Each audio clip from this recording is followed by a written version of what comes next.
Hello. All right, I'm finally getting these out to you.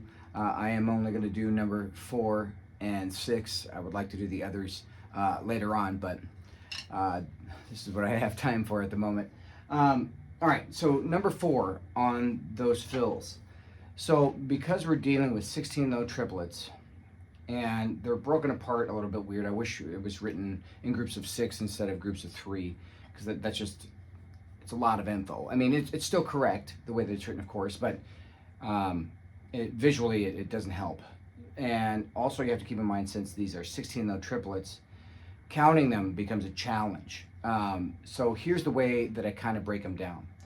I actually take the measure and I don't count it the regular way.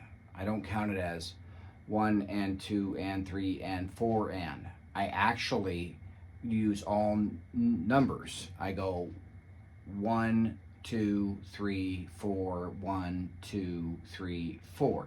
So I split it into 2 groups of 4.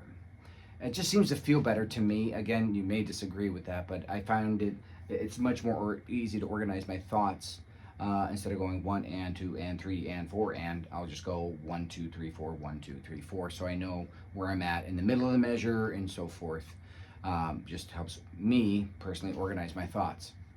So in both of these, number 4 and number 6, they both operate on a same skeletal structure.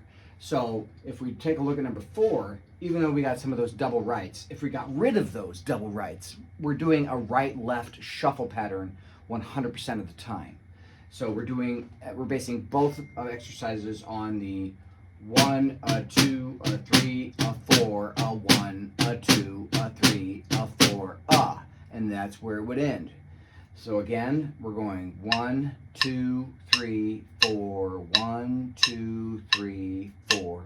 The sticking is what we're basing everything on. The skeletal structure is right, left, right, left, right, left the entire time. So with those two together, 1, 2, 3, 4, 1, 2, 3, 4.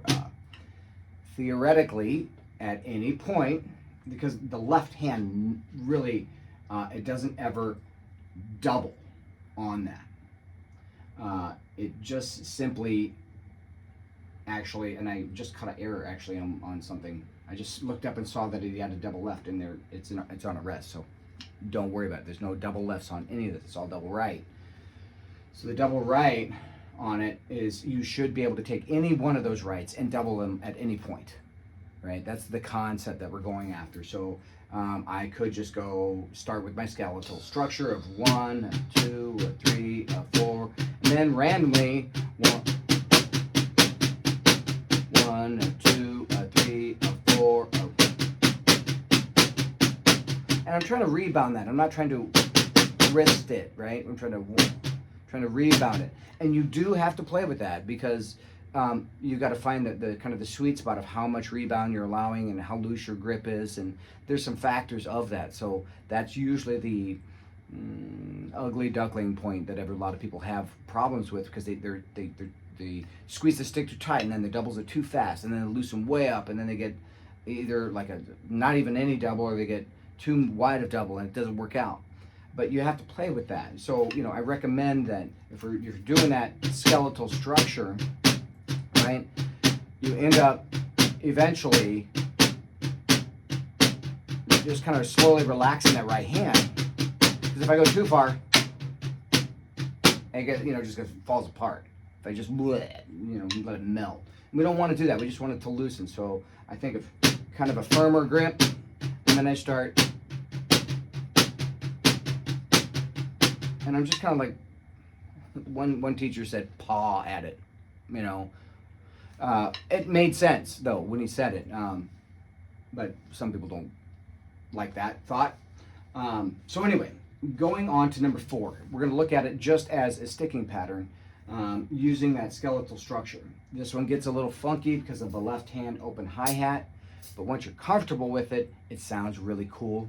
And I always thought of it whenever I do these type of things, when I catch an open hi-hat and I punctuate it with a kick drum, I always thought of it as a crash in my brain. So I'm not going to worry about the floor tom or anything like that right now. We're just going to stay strictly on snare drum, and it sounds like this. All right, so this is the actual pattern. 1, 2, ready, go. 1, 2, 3, 4. 1, 2, 3, 4, 1. All right. So again, 1, 2, 3, 4. 1, 2, 3, 4.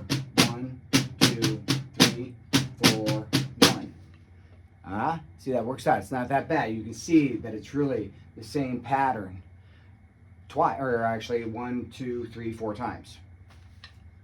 So now if we add in the proper drums on it, we have floor tom on the 1 count, the first 1 count, and then we have the open hi-hat, what would be on the 3 count, and then we have a high tom on what would be the second 1 count, and then the open hi-hat on the 3 count, the second 3 count. See, this is why counting numbers that way doesn't always work out so hot, but trust me, it'll work on this.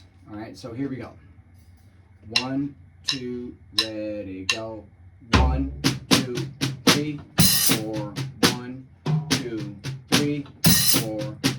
And that's where it stops. I always end to crash because I like that, you know that. So again, 2, ready, go.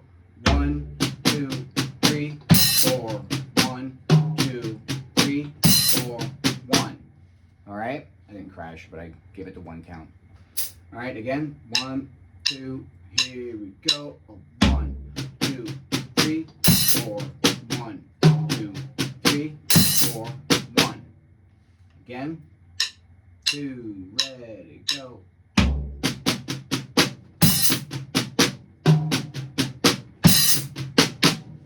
All right, I will do it a few times, a little faster. 1, 2, 3, 4.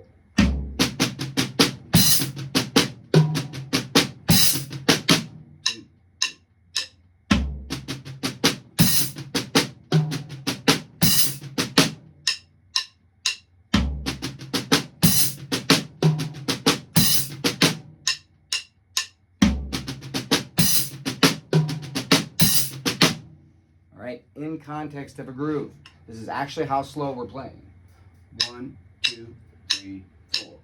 1 and 2 and 3.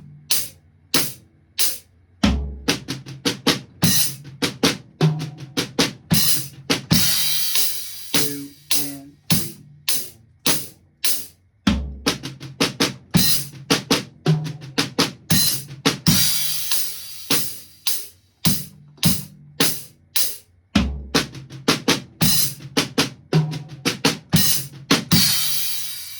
Let's try that faster and see if I don't mess it up. 1 and 2 and ready and go and 1, 2, 3, 4. 1, 2, 3,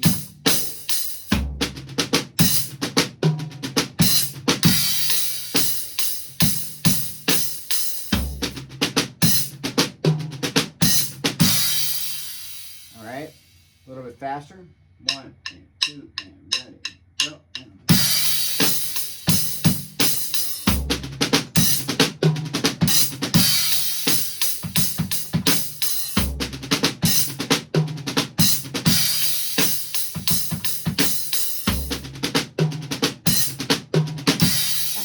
I totally biffed that last one. Anyway, now let's put it in a real world context because I've only been doing 1 measure groove, 1 measure of the exercise, 1 measure groove. Trying to just let you hear it a lot. Now here's 1 time in context of a groove. 8 total measures on this, all right? 1 and 2 and ready and go. 2, 3.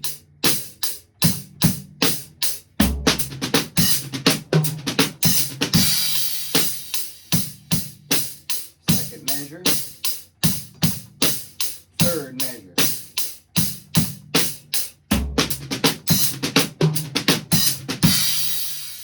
All right. Now, you did see me on that one. I kind of instinctually had an 8th note going here.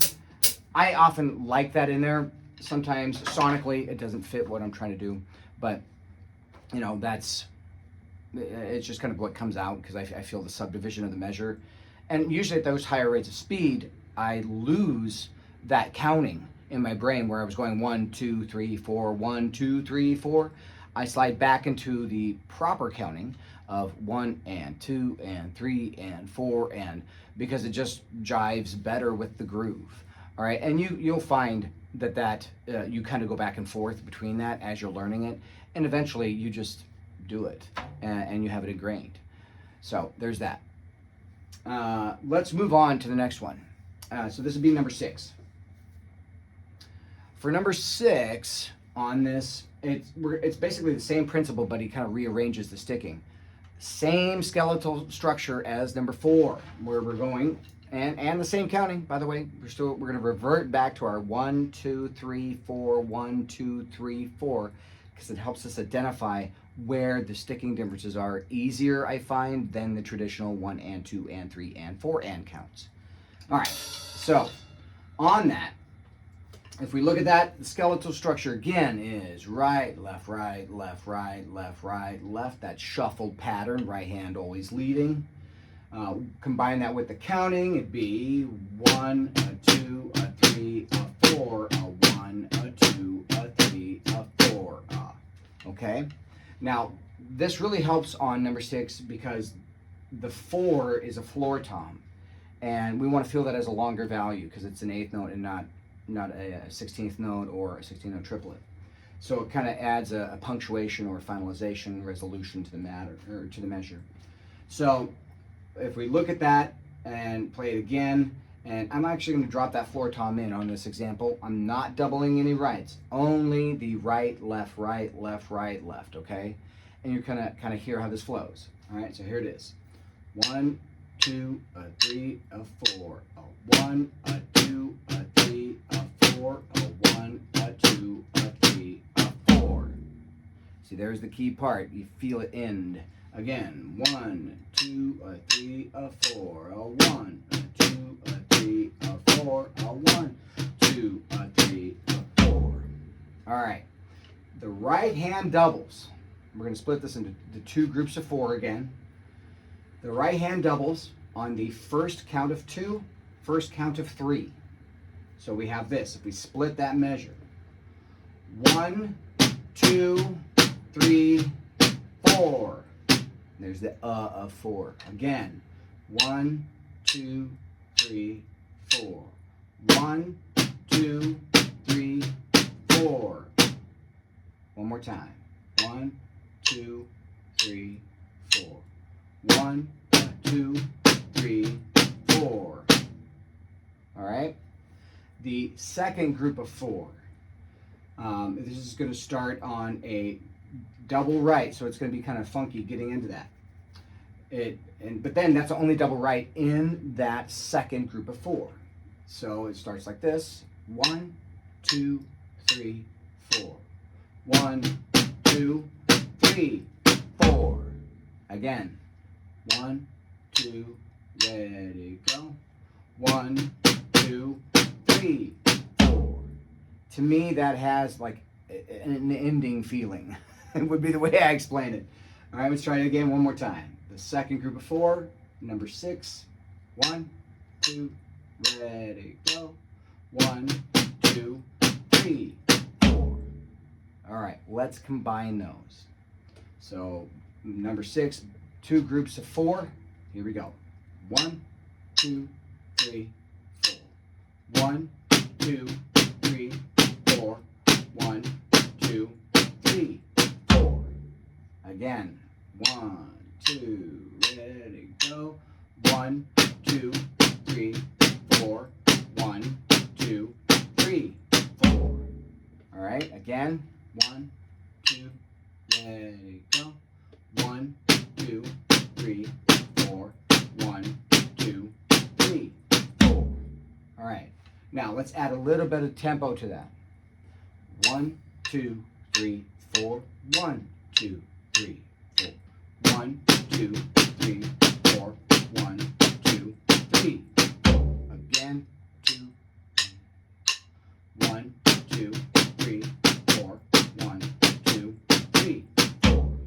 again. 1, 2, ready, and 1, 2, 3, 4. 1, 2, 3, 4. All right. Now I really like counting it like that because when I was practicing it, I had trouble remembering that the second group of 1, 2, 3, 4. I was having trouble getting the doubling in the right. I wanted to move it around in there for some reason. So it just wasn't happening, and I was trying to do the proper counting of 1 and 2, do all that stuff, and it just wasn't clicking. So I kind of just walked away from it, came back, and I started counting it as the 1, 2, 3, 4, 1, 2, 3, 4, and it just clicked. And so I was like, well, there we go. That works. You know, I'm like water, path of least resistance, and it made much more sense. It just worked. All right. So now let's do it in time, because we want that time check in there to realize how slow we're really actually playing time on this, which is fine. It's still a funky groove. It's fun sticking. So tempo nice and slow. Here we go. 1 and 2 and ready and go, and 1, 2 and ready and go, and 1, 2, 3, 4. 1, 2, 3, 4. 1 and 2 and 3 and 4. 1, 2, 3, 4. 1, 2, 3, 4. 1, 2, 3, 4. 1, 2, 3, 4. 1, 2, 3, 4. One more time. 2 and ready and go. 1, 2, 3, 4. 1, 2, 3, 4. 1. All right, let's add some tempo.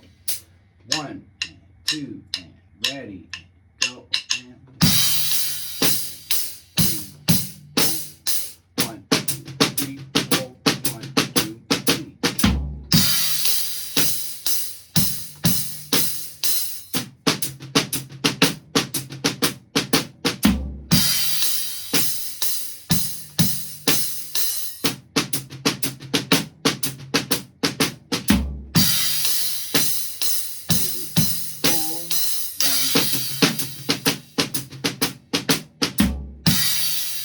All right, a little bit more tempo on that. 1 and 2 and ready and go. And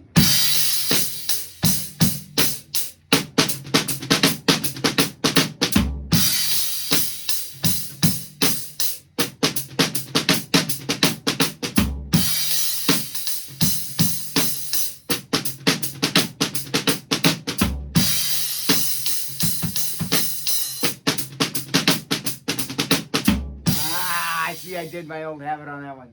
All right, maybe I'll cut that out. We'll see. So let's go back to the 4 measure idea, where we're going to play a groove of 4.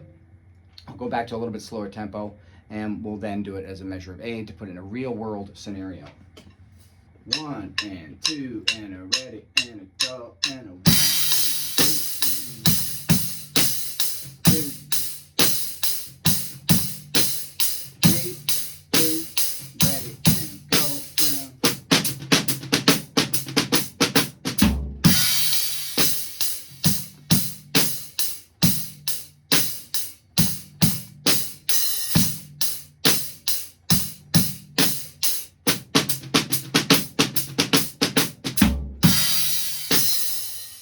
All right, so there is the explanation of those two. It should help us out on the other ones as well. But take your time with these, and we'll get them a lot faster in the future. But right now, it's all about just getting comfortable with that sticking, letting the rebound take place in the right hand, really feeling the shuffle. I would suggest trying that counting system of the 1, 2, 3, 4, 1, 2, 3, 4, just simply because it organizes that a little bit better, and it helps us split that measure when we have so many, triplets that we're staring at. I think it's just mentally helps us out. Hopefully that helps, but please let me know if you have any questions. All right, take care.